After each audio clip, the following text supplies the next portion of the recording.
Isabela. O homem no pacto das obras. Nós estamos estudando o que é o homem, segundo as Escrituras, a antropologia bíblica, que nós chamamos. A antropologia é o estudo do ser humano. E então nós estamos estudando o que a Escritura, como a Escritura define o homem, né? Nós já observamos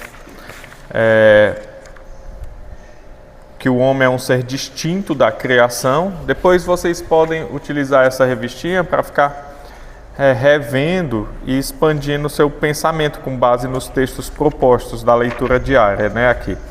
Então, o homem como um ser distinto da criação, o homem como uma imagem de Deus, o homem é o ser humano, que eu estou falando, como uma imagem de Deus, o homem como um ser religioso. A gente observou o coração do homem, o que a Escritura fala sobre o coração do homem. O homem como uma unidade psicossomática, como um ser só, indivisível. O homem composto de alma e corpo, porém isso é indivisível para nós, né? A Escritura nos diz que nós temos uma alma e um corpo. Mas o Fabiano é composto de alma e corpo, e isso se torna indivisível. Nós observamos também a origem da alma, como se dá a nossa alma, né? Da onde ela vem. O homem como macho e fêmea, Deus criou homem e mulher, né? E agora o homem no pacto das obras. Esse é um tema muito relevante para nós. Nós estudamos eles durante este ano em, deixa eu ver aqui quantas, 20 quartas-feiras. Nós passamos 20 quartas-feiras estudando esse tema de pacto. E é um tema bastante relevante para nós. Se você tem dúvidas nessa questão de pacto ou aliança, indico, pois pode me procurar, a gente tem algumas aulas sobre isso, ou indicar alguns livros, porque a teologia do pacto é a base da nossa denominação presbiteriana. Nós somos aliancistas. Quando a gente fala de pacto, é o mesmo que está falando de aliança. Então, essa doutrina de pacto e aliança é algo que tem que estar assim, bem consolidada na nossa cabeça. Eu sou presbiteriano. Quando se fala no mundo todo presbiteriano, as pessoas que entendem um pouco de teologia já vão dizer, ele é aliancista. E o que é que isso envolve? Todo o resto que você pensa.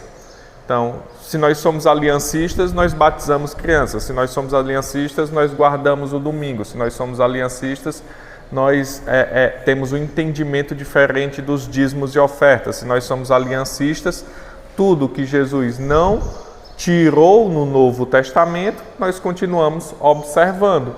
Por isso que muda muita coisa da nossa denominação para um batista, para uma assembleia. Então, essa é um tema assim muito importante para nós. Então, eu indico os irmãos sempre estar lendo, revendo e observando teologia do pacto ou teologia da aliança. É a mesma coisa.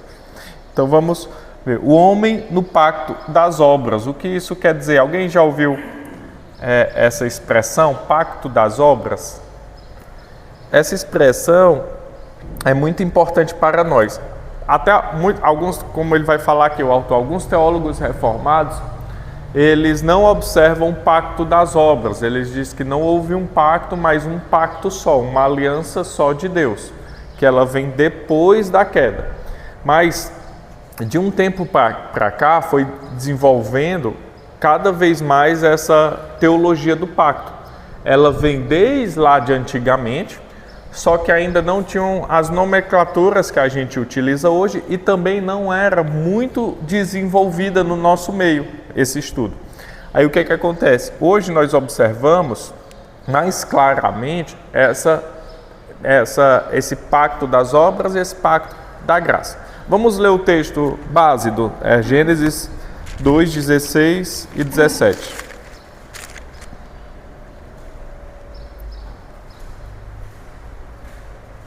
Alguém pode ler, por favor? Gênesis 2, 16 e 17. Pode ser 15 a 17, que eu botei aqui a mais que ele. Tomou, pois, o Senhor Deus ao homem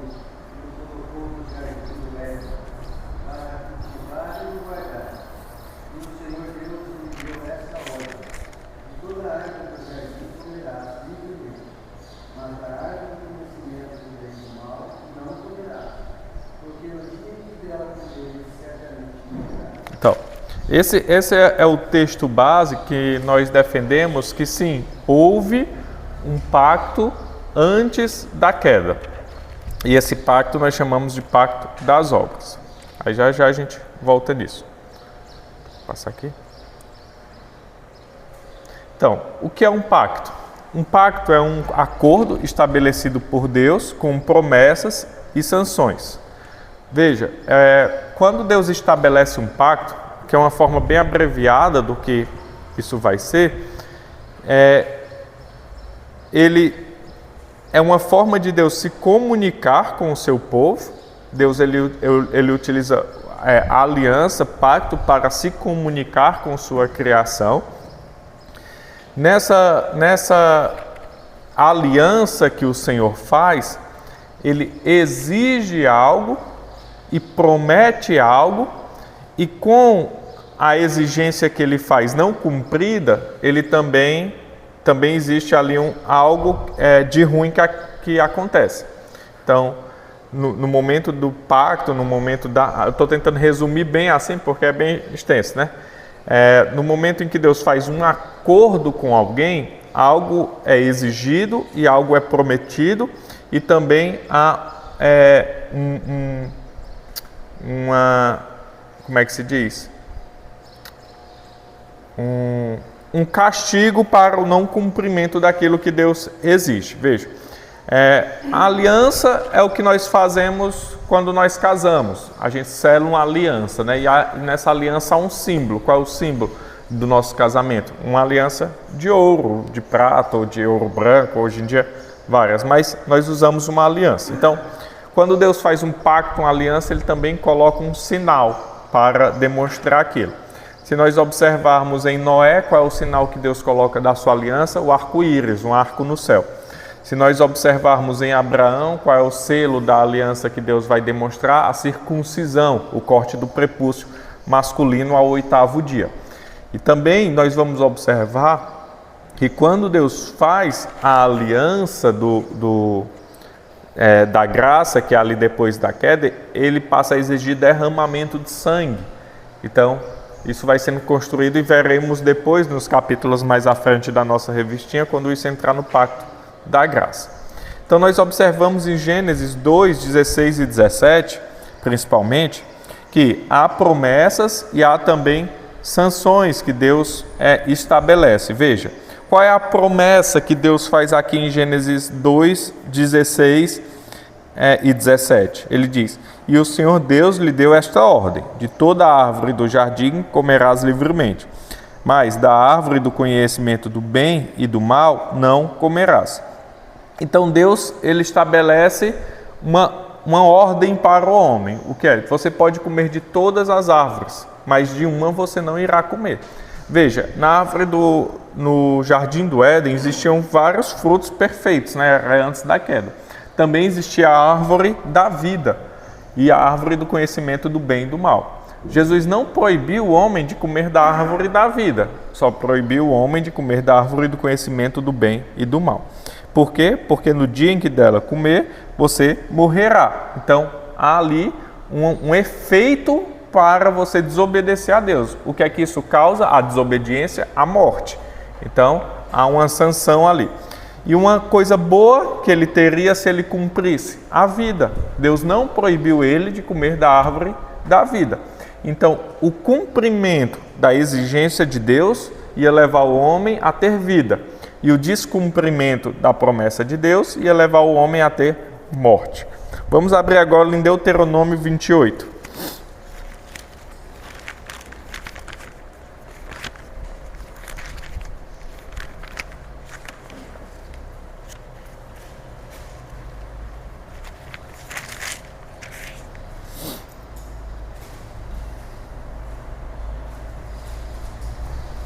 Alguém pode ler o 1 e o 2 e depois o 15?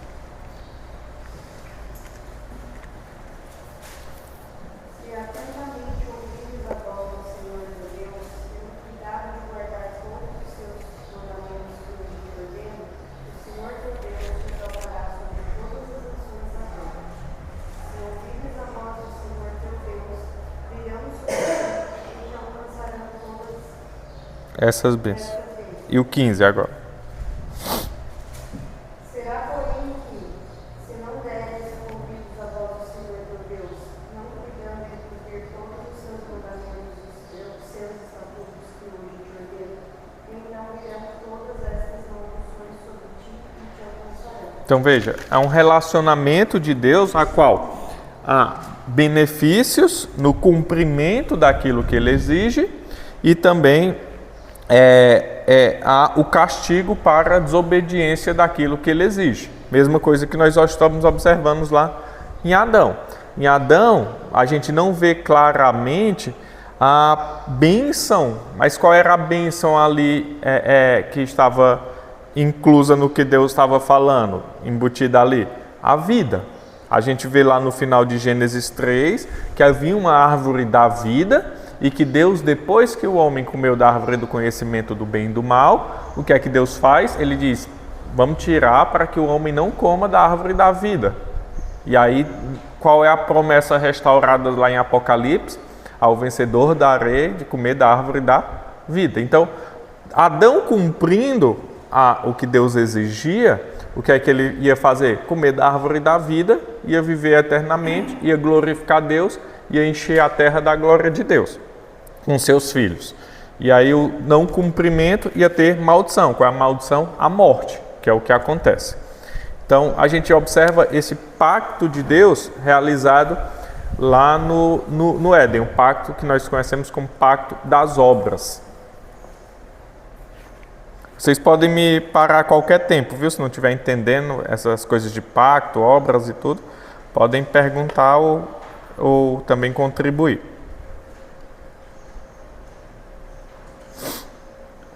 Então, a definição bíblica de pacto, né? Deus promete bênçãos mediante a obediência e anuncia sanções em caso de desobediência, ou um castigo em caso de desobediência. Aqui eu acho que já ficou claro essa parte, mas vamos abrir Oséias 6. Esse é um texto importante para a gente, não precisa abrir Levítico, eu já tratei isso. Oséias 6, 7.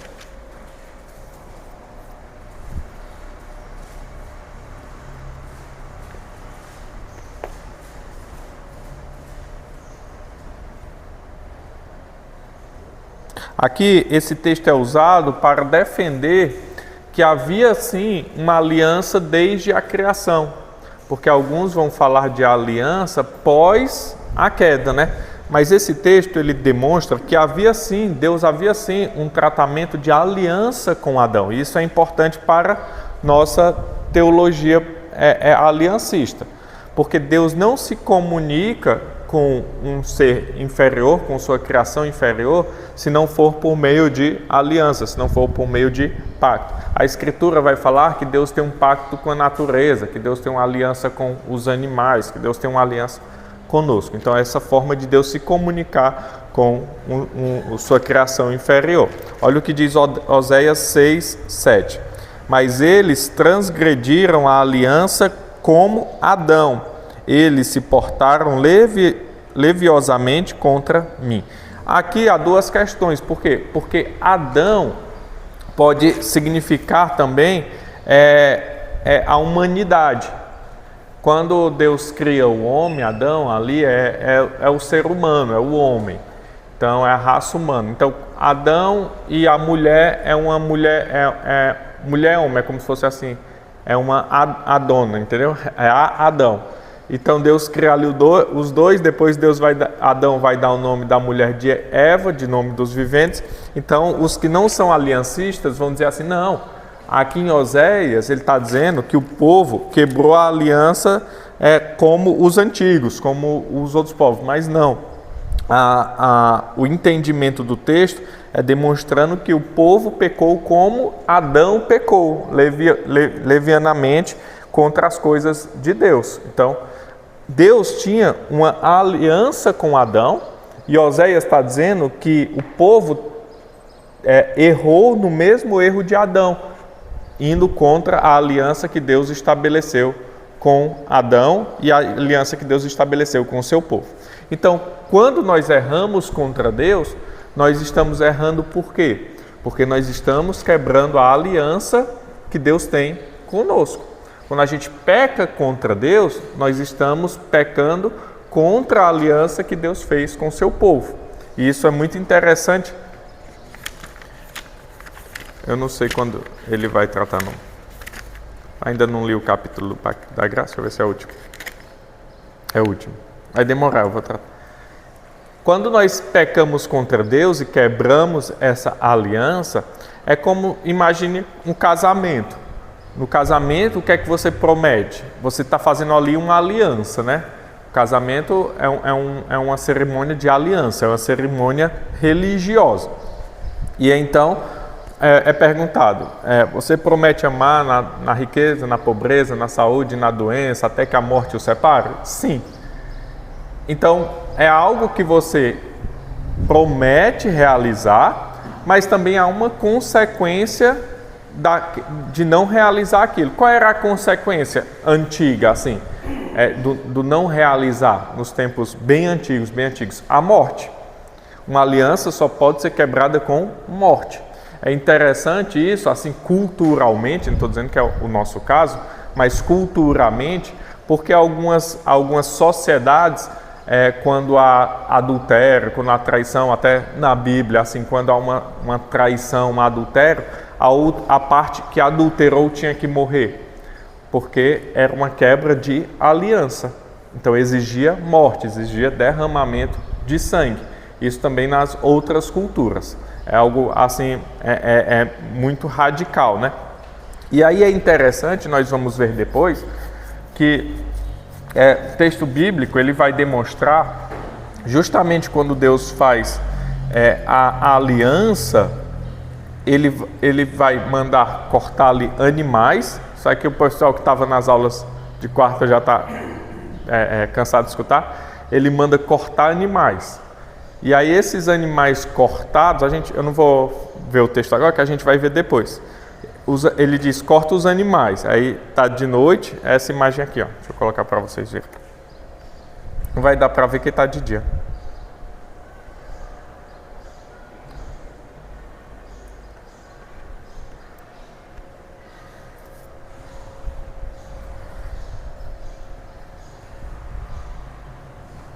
Vai dar para ver que está de dia.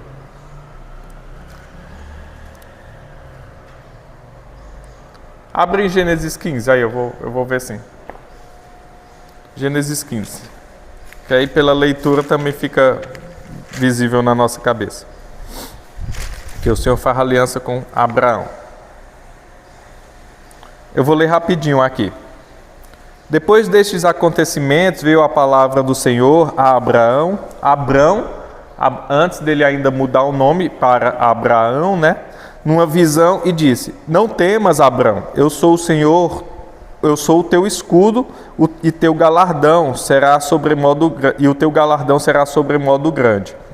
Respondeu Abraão: Senhor Deus, que me haverás de me dar se continuo sem filhos, e o herdeiro da minha casa é o Damasceno, Eliezer? Disse mais Abraão: a mim não me concedes descendência, e um servo nascido na minha casa será o meu herdeiro. A isto respondeu logo o Senhor, dizendo: não será esse o teu herdeiro, mas aquele que será gerado de ti será o teu herdeiro. O que está acontecendo aqui? Deus já tinha dado uma promessa a Abraão, e aí Abraão ele diz: rapaz, não está acontecendo nada. Que história é essa, Deus? Eu estou ficando velho, vou já morrer, minha mulher também já está uma senhorinha, e como é que a gente vai ter filho? O único herdeiro que eu tenho é meu servo, porque em alguns casos, quando o homem não tinha um herdeiro, ele podia pegar ali seu servo e o tornar herdeiro, então ele ia dar continuidade à família, né? Que a questão familiar era muito importante de não cessar. Então ele pegava o seu herdeiro, o seu servo mais próximo, e virava herdeiro. E aí ele disse: está acontecendo nada, Deus. Que história é essa? O Senhor mentiu? O Senhor está me enrolando? Aí o que é que vai acontecer agora? Deus vai fazer algo para que Abraão perceba que o que Deus falou é verdade, entendeu? Que ele não duvide do que Deus falou. E aí ele diz: então conduziu até fora e disse: olha para os céus e conta as estrelas, se é que podes. Ele disse, será assim a tua posteridade. Aqui ele estava vendo nas estrelas quem? A gente aqui de Itaporanga. Ele creu no Senhor e isso lhe foi imputado para a justiça. Então, Abraão creu, aqui vai ser tratado no Novo Testamento, né? Antes de ver a promessa. Não foi? Aqui, Abraão creu e isso lhe foi imputado por justiça. Ele creu antes de ver se realizar a promessa. Então, isso é algo importante para a gente também no nosso dia a dia, né? Crer antes de ver. Disse-lhe mais, eu sou o Senhor que te tirei de Ur dos Caldeus para dar-te por herança esta terra. Perguntou-lhe Abrão, Senhor Deus, como saberei que hei de possuí-la? Respondeu-lhe, agora, toma-me uma novilha, uma cabra e um cordeiro, cada qual de 3 anos, uma rola e um pombinho. Ele tomou todos estes animais, partiu-os pelo meio e lhes pôs em ordem as metades, uma de fronte das outras, e não partiu as aves. As aves de rapina desciam sobre os cadáveres, porém Abraão as enxortava. Então aqui vira uma cena obscura. Ele pega animais, corta esses animais no meio e coloca uns de frente para o outro, assim, ó. Ele cortou aqui o animal, a novilha, aí botou metade aqui e metade aqui. Aí cortou o outro animal, e botou metade aqui e metade aqui. Fazendo assim como se fossem assim, vários animais cortados no meio, né? Ao pôr do sol, caiu profundo sono e os pássaros descendo para comer e ele afugentando. Ao pôr do sol, caiu profundo sono sobre Abrão e grande pavor e cerradas trevas o acometeram.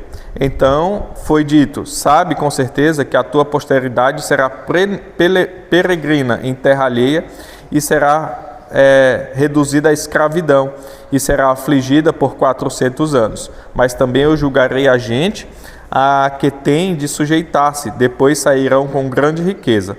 E tu irás para os teus pais em paz, serás sepultado em ditosa velhice.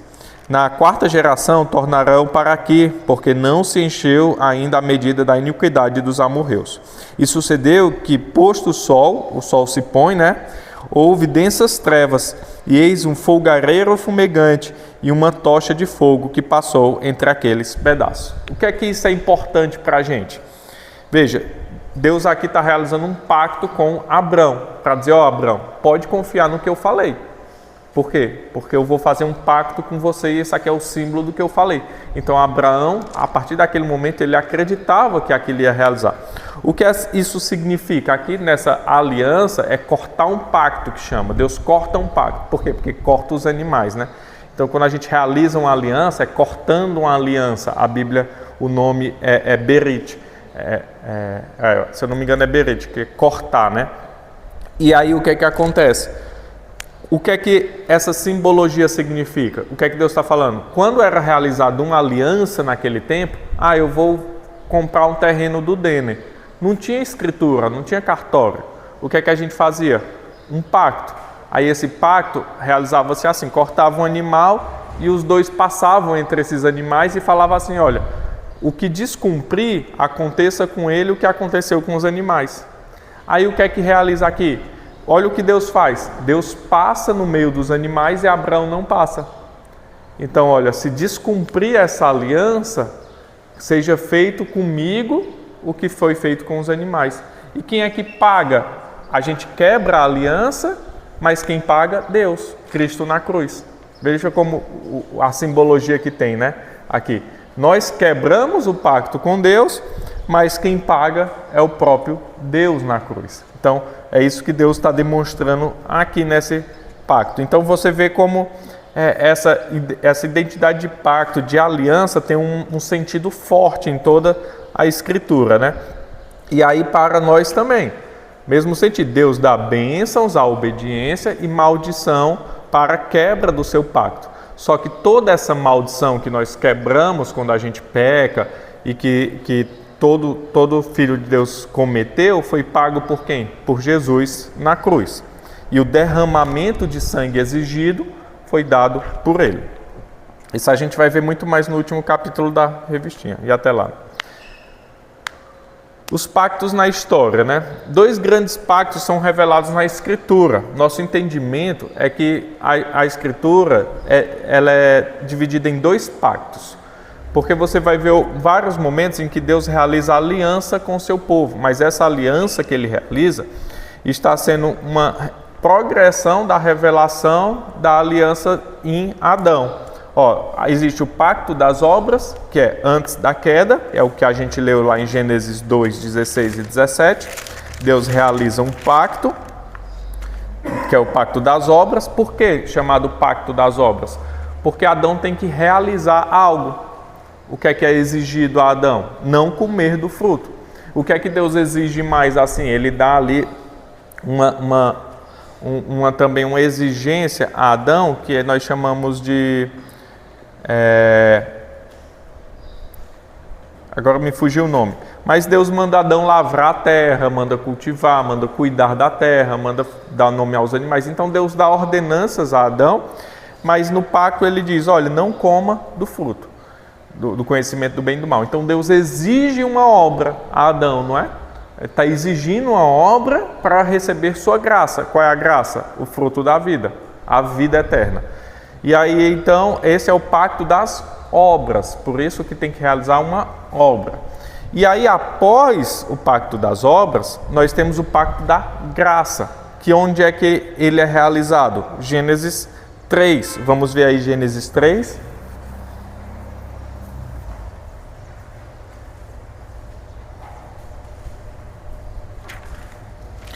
E aí, então, aqui é o chamado proto-evangelho, né? É o evangelho resumido, que aí a gente vê de Gênesis 3 até Gênesis 3, 15 a 20, vamos supor, ele diz assim, porém inimizade entre ti e a mulher, entre a tua descendência e o seu descendente, este te ferirá a cabeça e tu lhe ferirás o calcanhar. Só o 15 mesmo. Então aqui está o resumo da Escritura, o resumo das boas novas, o resumo do Evangelho. O que é que Deus está falando? Porém, ele está dando a sentença à serpente, a Satanás, né, a antiga serpente, e aí ele diz o quê? Porém, inimizade entre ti e a mulher, entre a tua descendência e o seu descendente. Então, o que é que Deus está falando? A partir deste momento, há 2 descendências no mundo. A gente observou isso já nas pregações de domingo. 2 descendências, os filhos de Deus e os filhos dos homens, os filhos os filhos dos homens, né? Que aí essa descendência vive em constante guerra, os filhos de Deus e os filhos dos homens. Que aí é tratado de agora em diante, em Abel e Caim, depois vem Sete. E aí nós vamos observar que desde esse momento, os filhos de Adão e Eva, eles vão sempre se dividir em 2. Onde está bem claro isso? Esaú e Jacó. Esaú e Jacó eram irmãos do mesmo ventre, né? Nasceram no mesmo momento, mas era um descendente de Deus e um descendente dos homens. Eles brigavam desde o ventre, né? Desde o ventre, a Escritura vai dizer que eles brigavam. Então, ali há essas 2 descendências hoje, até o retorno de Cristo, brigando no mundo. Os descendentes de Deus e os descendentes do homem. E aí, o que é que ele fala mais? Então, haverá inimizade entre essas 2 descendências, de agora em diante. Este te ferirá a cabeça, o descendente da mulher é um só, lhe ferirá a cabeça e tu lhe ferirás o calcanhar. Esse texto aqui está apontando para quem? Jesus Cristo. Ele vence a serpente na cruz e ela fere o calcanhar por causa do seu sofrimento e da sua morte, mas depois ressurreição. Então, ferimento na cabeça é algo de uma vez por todas, é morte, né? E um ferimento no calcanhar demonstra algo mais leve, mais que causa algum dano, mas um dano muito menor do que na cabeça. Então você vê, esse aqui é o proto-evangelho, né? O evangelho todo resumido em Gênesis 3. E aí vamos abrir mais 2 textos, Romanos 5.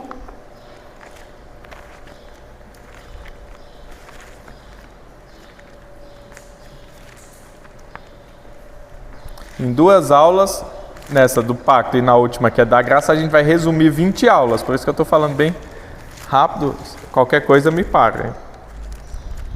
Romanos 5, 18 e 19.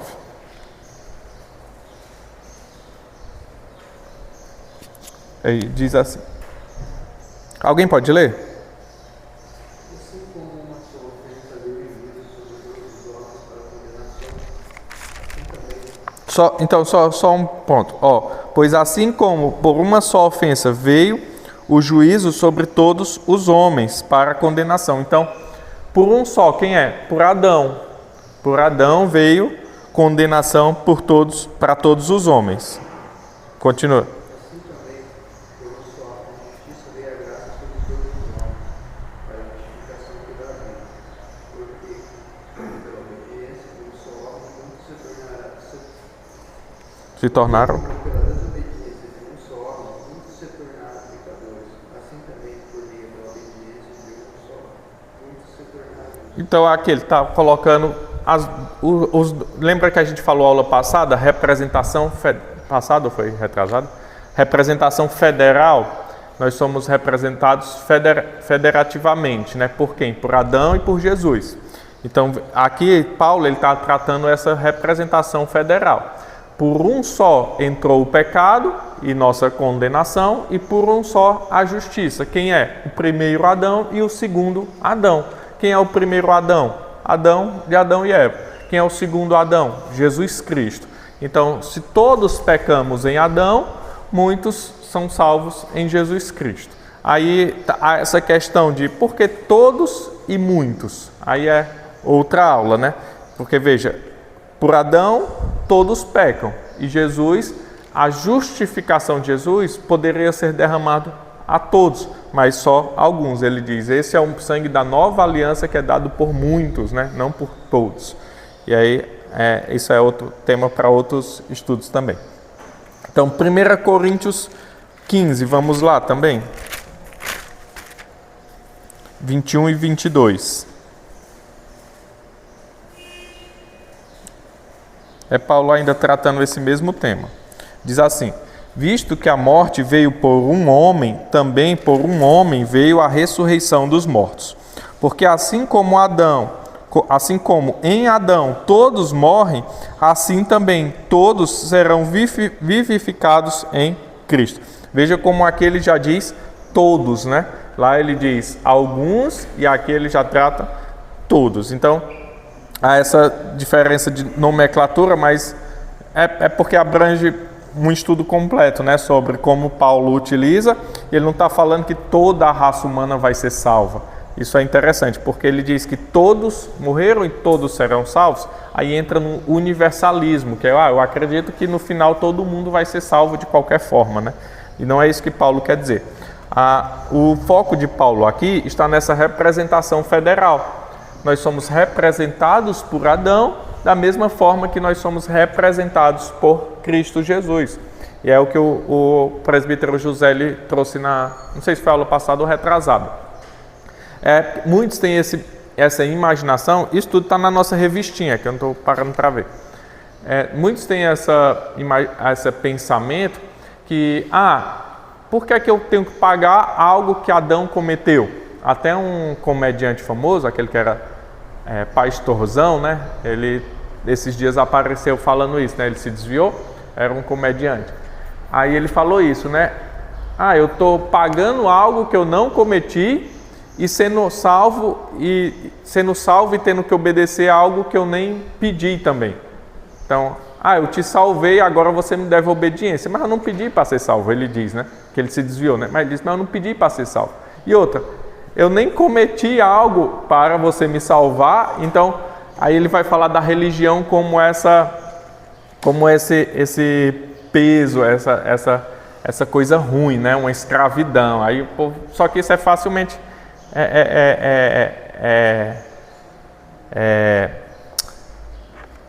ele fala sem sentido, né? Não tem sentido as palavras dele pelo entendimento das Escrituras. Mas veja, o entendimento dele é que nós estamos pagando algo que Adão cometeu. Só que lá nos profetas, a gente vai ver que o pai não paga o pecado do filho, nem o filho paga o pecado do pai. Então, eu não estou pagando um pecado de Adão. O Rafi não vai pagar meus pecados. O Joaquim não vai pagar os pecados do pai ou da mãe dele. Nós não pagamos o pecado dos nossos antepassados. O que é que acontece? Em Adão nós pecamos. Como? Porque nosso Adão é nosso representante federativo. Então, se o fulano ou cicrano estivesse lá no jardim, ele teria comido do fruto. É isso que a Escritura demonstra. Então, não é que eu estou pagando um pecado de um antepassado meu, do primeiro homem. Ele foi nosso representante. Adão e Eva foram nossos representantes. Se eu estivesse lá, eu teria comido daquele fruto, por causa da tentação e por causa do status que Adão estava. Qual é o status que Adão estava? Ele pode pecar. Então, e qual é o status que nós estamos indo? Eu não posso mais pecar no nosso corpo glorificado. A gente não poderá mais pecar. Então, é essa construção que Deus está fazendo. Deus está nos tirando de um estado de poder pecar para um estado de nunca mais poder pecar. Há outros estados que vai ser tratado pelos antigos teólogos, né? Mas esses dois que importam para a gente agora. Então, Adão, ele poderia pecar. Ele era livre, ele tinha um livre-arbítrio naquela posição. Então, ele escolheu o pecado. Então, como nosso representante, nós faríamos aquilo no lugar dele.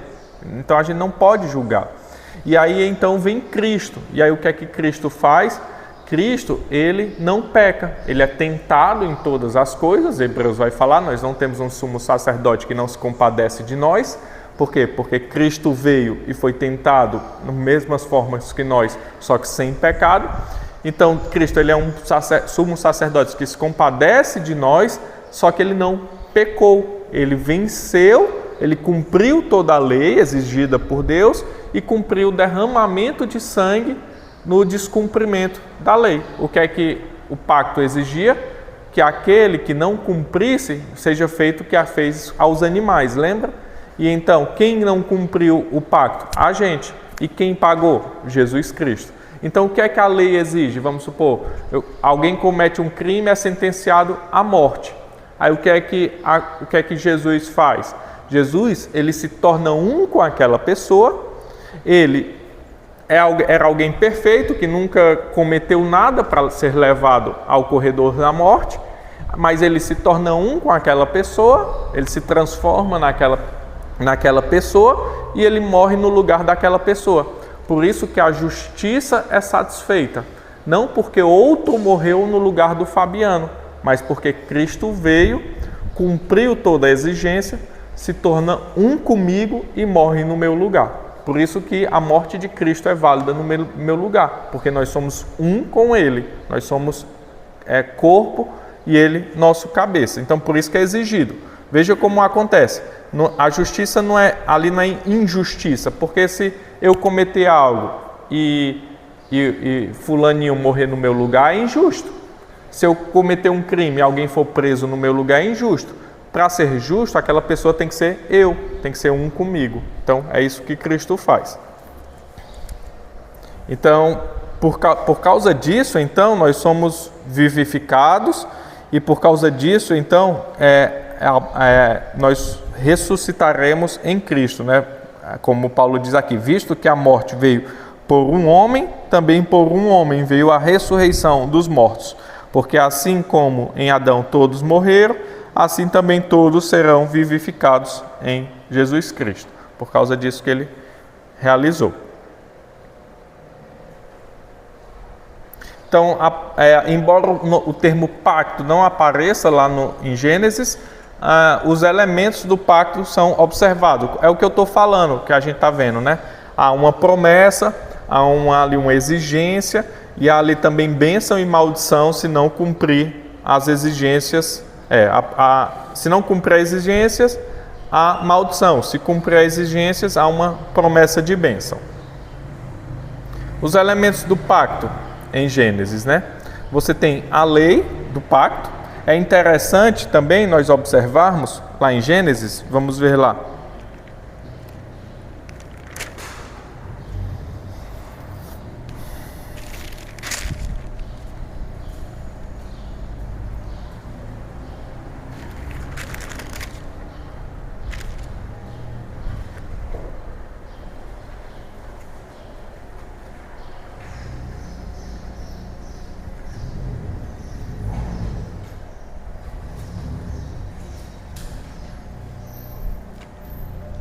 Aqui, ó, de Gênesis 26 a 28, aquele nome que eu tinha esquecido. Deus vai dar um mandato cultural, né? Na verdade, até o 30. Mas de 26 a 28, Deus diz: também disse Deus, façamos o homem à nossa imagem, conforme a nossa semelhança, tem ele domínio sobre os peixes do mar, sobre as aves dos céus, sobre os animais domésticos, sobre toda a terra e sobre todos os répteis que rastejam pela terra. Criou Deus, pois, o homem à sua imagem, a imagem de Deus o criou. Homem e mulher os criou. Deus o abençoou e lhe disse: sede fecundos, multiplicai-vos, enchei a terra, sujeitai e dominai sobre os peixes do mar, sobre as aves dos céus e sobre todo o animal que rasteja pela terra. Então veja, há um mandato cultural do homem dominar. E o que é que acontece? O homem é dominado pela serpente. E dominado ali também pelo seu coração pecaminoso. E aí, nesse momento em que Deus dá uma lei, um mandato cultural para o homem realizar e o homem quebra isso, então, desde esse momento, ele já está pecando, ele já está indo contra a lei de Deus. O homem, quando ele erra aqui em Gênesis, ele vai quebrar a lei do Senhor que está escrita no seu coração. Veja que Deus aqui não dá os 10 mandamentos, veja que Deus aqui não dá uma lei extensa, mas ele coloca a lei de Deus no coração do homem. E o reflexo disso é demonstrado lá em Êxodo 20, a lei de Deus. Não terás outros deuses diante de mim, guarda o dia de sábado, não matarás, não adulterarás, não roubarás. Então, está tudo aqui. Então, no coração do homem existe toda a lei de Deus. Isso Paulo fala lá aos Romanos. E aí o que é que acontece aqui? Adão, ele vai quebrar todo o mandamento de Deus. Ele mata, como Adão mata? No dia que comer, certamente morrerás. Adão, ele tem outro Deus diante dele, que é ele mesmo. Ele passa a adorar outro Deus, ele cria um ídolo de ser como Deus. Ele não guarda o descanso. O que era o Éden? Era o descanso. Então, ele não guarda o descanso do Senhor. Então, Adão, ele não honra pai e mãe. O que é o honrar pai e mãe? É obedecer às autoridades. É implícito no honrar pai e mãe. O que é que ele faz? Ele não obedece a Deus. Então, Adão, ele quebra todos os mandamentos de Deus. Então, a lei é quebrada e aí, então, ele recebe a condenação. E há as sanções, né? O que é sanções? É pena ou recompensa daquilo que você realizou, né? Pena ou recompensa que corresponde à violação ou execução de uma lei. Então, ele recebe ali o que ele executou. Ele foi contra o Senhor, ele pecou contra Deus e ele recebe as suas penas. Quais são as penas? Está lá em Gênesis 3. A mulher, multiplicarei sobremodo os sofrimentos da tua gravidez, em meio às dores darás luz a filhos, o teu desejo será para o teu marido e ele te governará. A Adão, visto que atentaste à voz da tua mulher e comeste da árvore que ordenei que não comesse, maldita é a terra por tua causa, em fadigas obterás dela sustento durante dias da tua vida, ela produzirá também cardos e abrolhos e tu comerás a erva do campo. No suor do rosto comerás o teu pão, até que tornes a terra, pois dela foste formado, porque tu és pó e ao pó tornarás. Então veja, tudo isso é condenação do que Adão cometeu. Então, a lei é um estabelecimento de uma ordem clara, não é algo que não é claro, mas o que Adão tinha que fazer estava muito claro, Gênesis 16 e 17, a ordem de toda a árvore do jardim pode comer, mas da árvore do conhecimento do bem e do mal você não vai comer. Então a lei de Deus é algo muito claro, Deus ele não vai dar uma lei para nós realizarmos e pecarmos sem querer, errarmos sem querer, quebrarmos sem querer. Mas a lei de Deus é muito direta e clara: não matarás. Está ali, é aquele, não matar. Aí Jesus vai e explica que o não matar abrange muito mais coisas, mas o cerne da lei, a questão da lei está lá. Então a lei de Deus, o que nós devemos fazer é muito claro. Passei por aí. Eu vou passar aqui, que eu já falei muito mais que aqui.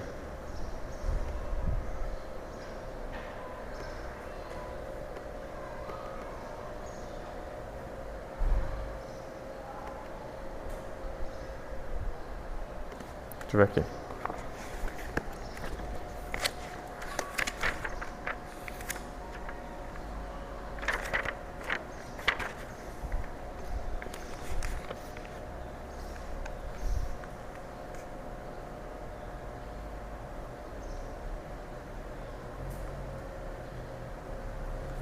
É isso aqui mesmo.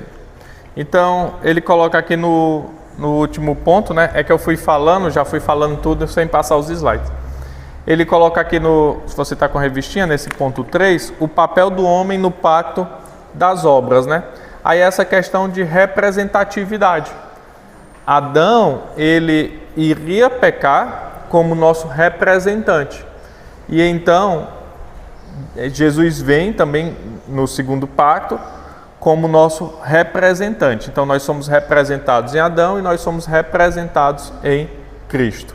Em Adão é o que nós faríamos. Em Cristo nós não somos representados como o que nós faríamos. Por quê? Porque veja, em Jesus ele é Deus. Então ele vem com esse intuito de cumprir toda a lei para um povo que não consegue cumprir. Nós, um dia, conseguiremos cumprir toda a lei. Quando? Quando Cristo retornar e nós sermos como Ele, em corpos glorificados.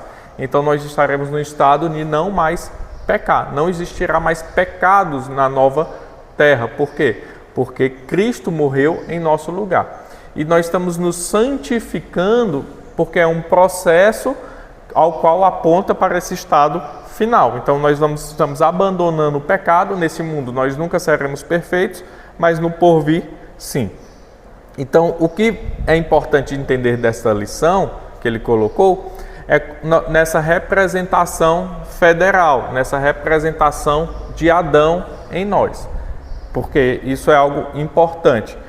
Porque nós devemos entender que nós não estamos pagando um pecado de Adão.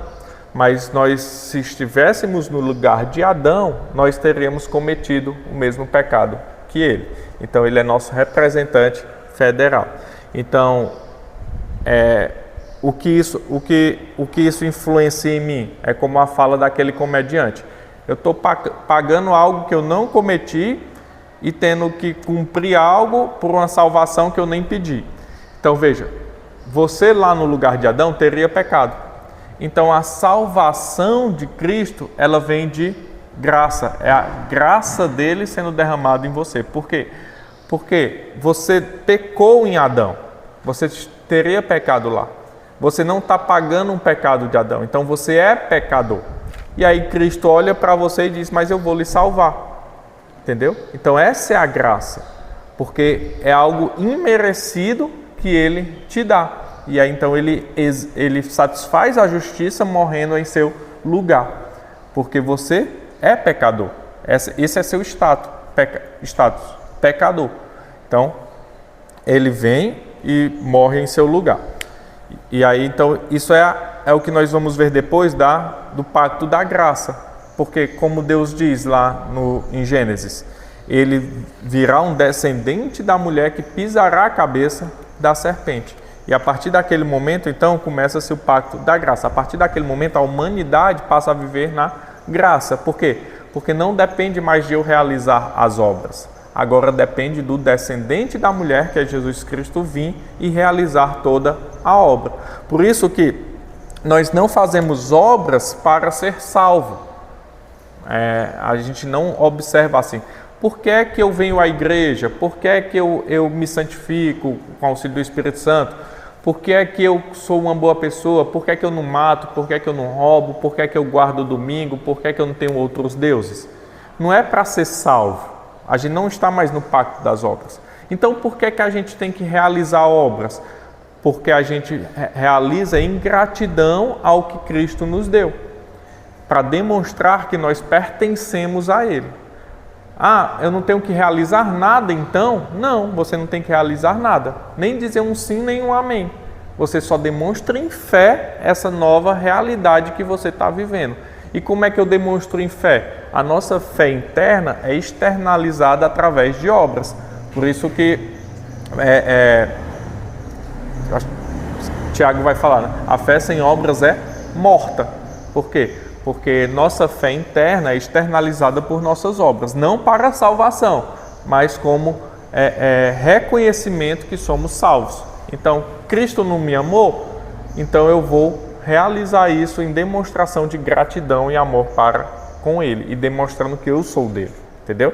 Então, não é, esse é bonzinho, ele vai para o céu, esse aqui está meio errado, acho que ele não é crente não. Não é isso. Depende do estado que você está. É novo na fé, não é um crente maduro, não é? Então, cada crente ele pode estar em um estado. E também, esse aqui realiza mais, ele é mais crente? Não, mas está ali numa convicção interna da sua fé, de como está a sua fé, de como está seu sentimento para com Deus. As obras não demonstram salvação, mas ela demonstra, por vezes, em que estado de crente nós estamos.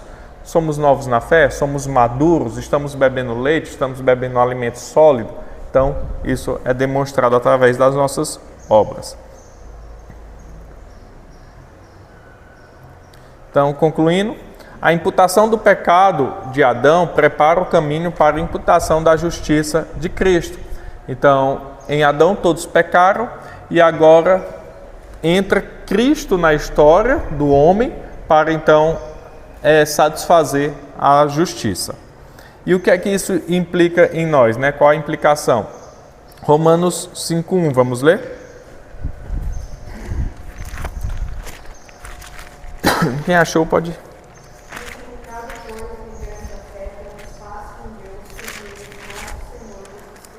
Então, justificados, pois mediante a fé temos paz com Deus, mediante, continuando, por meio de nosso Senhor Jesus Cristo. Então, como é que nós adquirimos agora a reconciliação com Deus, a paz? Mediante Jesus Cristo.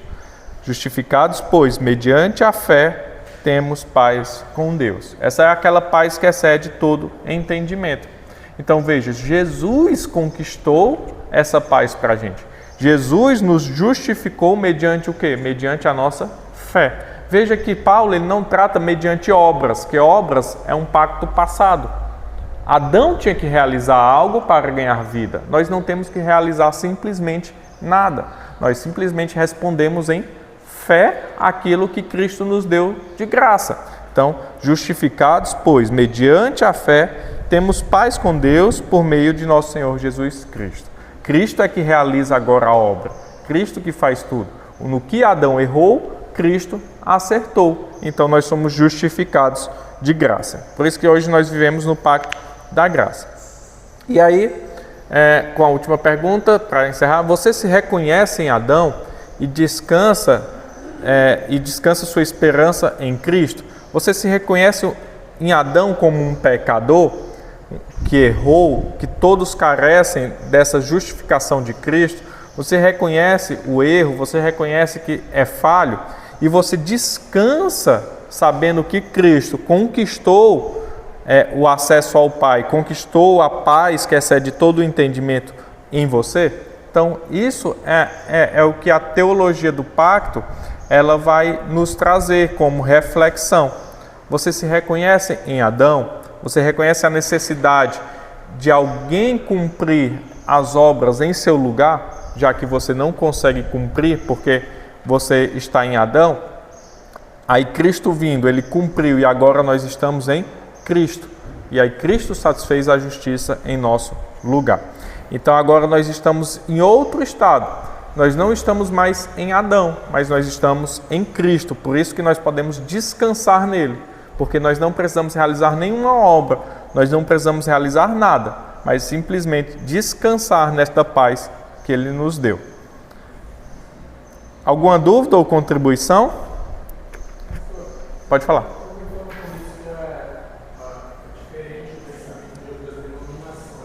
Sim. Na questão de aliança, são várias questões. Mas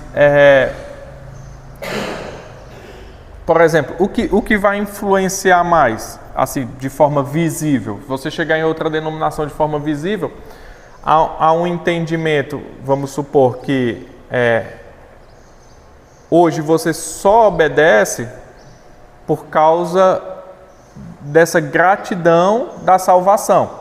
Outros vão dizer que você obedece para ser salvo, para demonstrar a salvação. Por exemplo, se você achar que você pode perder a salvação, o que é que vai definir se você está salvo ou não está? A obediência das coisas de Deus. Então, por exemplo, eu pequei, então estou perdendo a salvação. Eu não pequei, estou ganhando a salvação. Isso aí é um ponto. Outro ponto que influencia é em alguns que olham, por exemplo, que nós não devemos mais observar o Novo Testamento, o Antigo Testamento, só o Novo.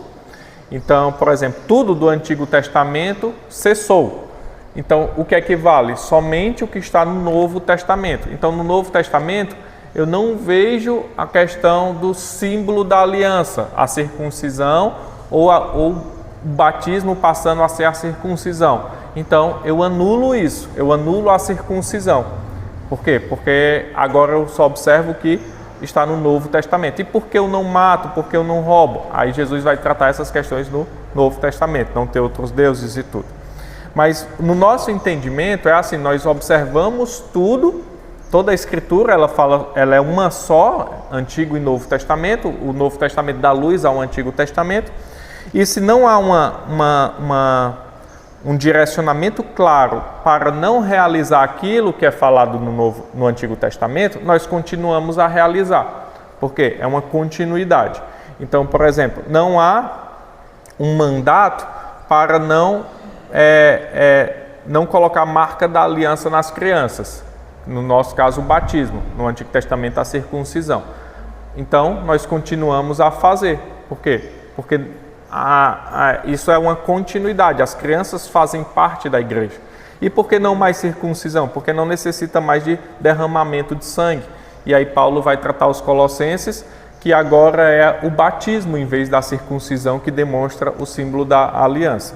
Então, porque antes era exigido o derramamento de sangue, mas Cristo já derramou o sangue necessário, então não necessita mais. E aí, nisso, várias outras coisas. Por exemplo, a questão dos dízimos. Para nós há continuidade. Para algumas igrejas vai dizer, não existe mais dízimo, só oferta. Mas o dízimo é algo que vem e não tem uma ordenança no Novo Testamento para cessar os dízimos. Então, isso para nós continua na teologia aliancista. E aí você vai pegando muitas e muitas outras coisas do Antigo para o Novo, assim, que são tratados. Isso é um dos pontos, assim, mas abrange muito mais coisas na nossa teologia. Por exemplo, a questão do nosso culto vai influenciar. Aí abre a porteira, aí é um monte de coisa que a gente muda. Por exemplo, nosso culto é diferente do entendimento de um culto de uma assembleia, de uma church, de uma neopentecostal, de uma batista, porque nosso culto é pactual, é uma conversa pactual de Deus com o seu povo. E aí ele observa o que é descrito como um culto em todas as Escrituras. O que é que tem que ter num culto? Tem que ter isso, tem que ter a palavra de Deus, tem que ter cântico, tem que ter oração, que é como Deus exige na sua Escritura. Então nós seguimos o que Deus exige. E aí, nosso culto, como é que ele funciona? Deus fala, pode ver que na liturgia sempre Deus fala, a gente responde. Deus fala, a gente responde. O passo a passo, né? Leitura bíblica, oração ou cântico. Leitura bíblica, oração ou cântico. Deus fala, a gente responde. Então é uma conversa pactual que a gente diz. Nas outras denominações, muitas outras vão dizer não, que é um culto de celebração. Então é uma festa pelo que Deus realizou. Entendeu? Então isso vai mudar muita coisa. Sim. Por isso que é a base da nossa denominação, porque é o que rege todo o nosso culto, nossa forma de teologia, nossa forma de ensino, nossa forma de comunhão e tudo. Deu para mais ou menos? É porque é muita coisa, assim, eu tratei até bem mais coisa do que da revistinha, porque abrange muita coisa, né?